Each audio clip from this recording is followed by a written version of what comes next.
Hormuz की आग लाल सागर तक पहुंच चुकी है। हूथी विद्रोही अब जहाजों को निशाना बना सकते हैं मिसाइल्स और ड्रोन्स के जरिए। तो वहीं अमेरिकी मैरीटाइम एडमिनिस्ट्रेशन ने यमन के पास बाब अल मंडेब क्षेत्र में अगले 6 महीनों के लिए अलर्ट भी जारी कर दिया है। एजेंसी का कहना है कि लाल सागर में हूथी जहाजों को निशाना बना सकते हैं, यानी कि अब स्ट्रेट ऑफ हॉर्मुज तो तनाव का क्षेत्र है ही, लेकिन लाल सागर भी तनाव का क्षेत्र बन सकता है, क्योंकि वहां पर हूथियों ने मोर्चा संभालना शुरू कर दिया है। यमन के ईरान समर्थित हूथी विद्रोही लाल सागर और अदन की खाड़ी में कमर्शियल जहाजों पर बड़े हमले करने की तैयारी में हैं। बाब अल मंदेब स्ट्रेट से गुजरने वाले अमेरिकी, ब्रिटिश और इजरायली जहाजों को हूथियों से सीधा और गंभीर खतरा महसूस हो रहा है। हूथी विद्रोही आधुनिक ड्रोन, मानव रहित अंडर वाटर व्हीकल और मिसाइलों का इस्तेमाल कर समुद्री हमले कर सकते हैं, इस तरह के संकेत मिल रहे हैं।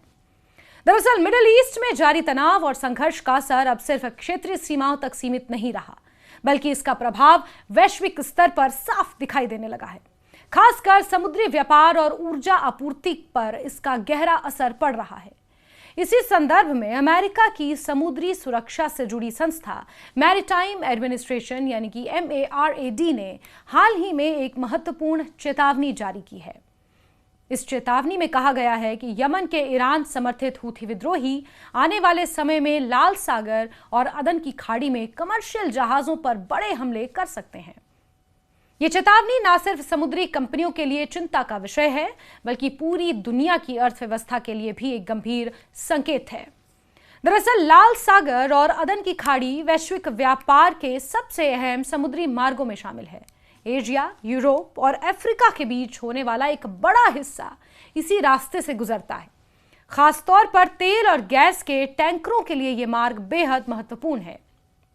ऐसे में यदि इस इलाके में अस्थिरता बढ़ती है या हमले होते हैं, तो इसका सीधा असर तेल की कीमतों और सप्लाई चेन पर पड़ सकता है। अमेरिकी चेतावनी के अनुसार बाब अल मंदेब स्ट्रेट इस पूरे संकट का केंद्र बना हुआ है। यह एक संकरा समुद्री मार्ग है, ठीक स्ट्रेट ऑफ हॉर्मुज की तरह ही, जो लाल सागर को अरब सागर से जोड़ता है, यानी रेड सी को अरेबियन सी से जोड़ता है।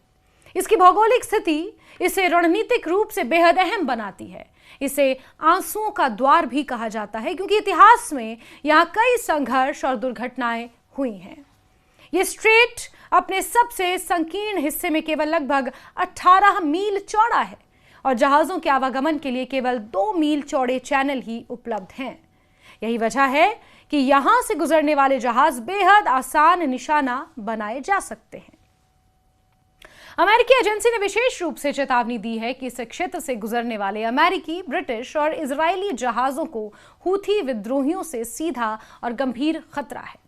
हालांकि अक्टूबर 2025 में हुए युद्ध विराम के बाद से अभी तक किसी बड़े हमले की खबर नहीं आई है, लेकिन खुफिया जानकारी के आधार पर यह आशंका जताई जा रही है कि हूथी विद्रोही फिर से बड़े हमलों की तैयारी में जुटे हुए हैं। अब सवाल उठता है कि आखिर ये हूथी विद्रोही हैं कौन और इनकी ताकत क्या है। हूथी एक राजनीतिक, धार्मिक और सैन्य संगठन है जो यमन के शिया मुस्लिम अल्पसंख्यक समुदाय ड्रैदी के हितों का प्रतिनिधित्व करता है।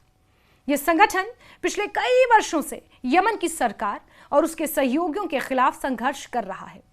ईरान का समर्थन मिलने के कारण इसकी सैन्य क्षमता काफी बढ़ गई है, जिससे यह क्षेत्रीय राजनीति में एक बड़ा खिलाड़ी बन चुका है।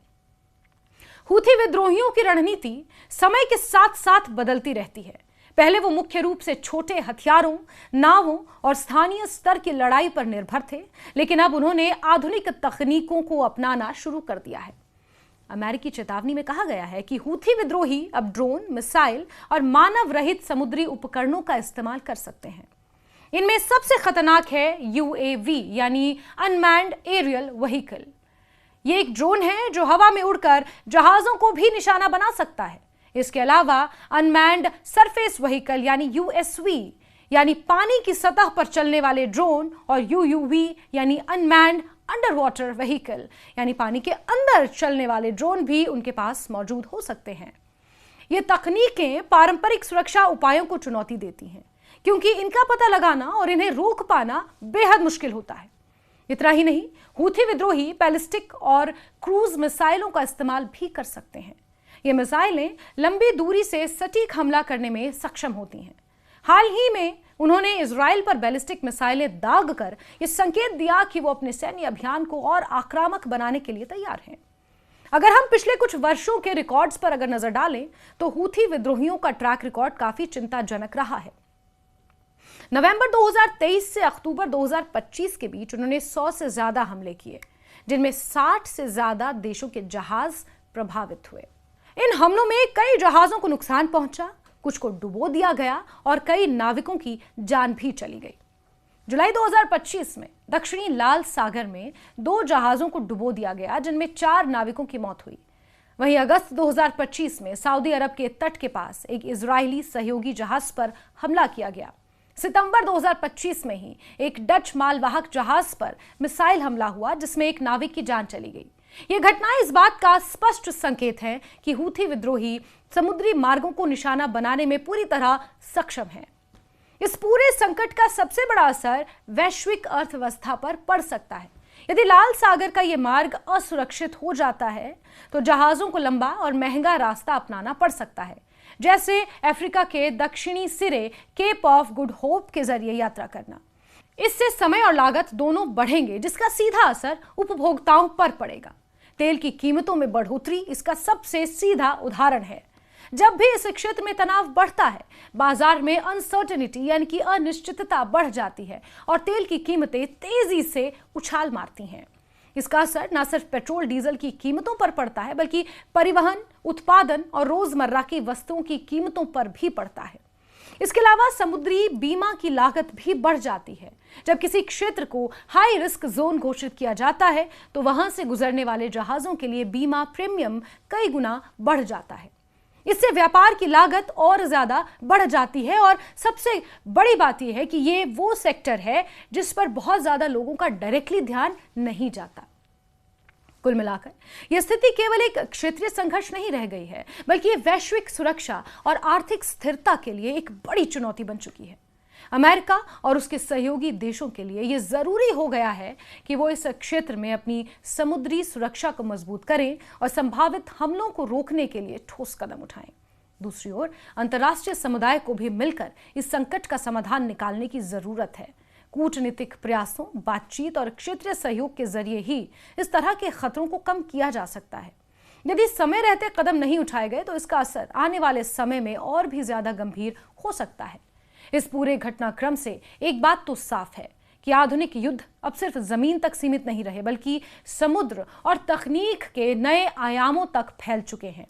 ऐसे में वैश्विक स्तर पर सुरक्षा रणनीतियों को भी उसी के अनुसार बदलना होगा, ताकि व्यापार, ऊर्जा और मानव जीवन की सुरक्षा सुनिश्चित की जा सके।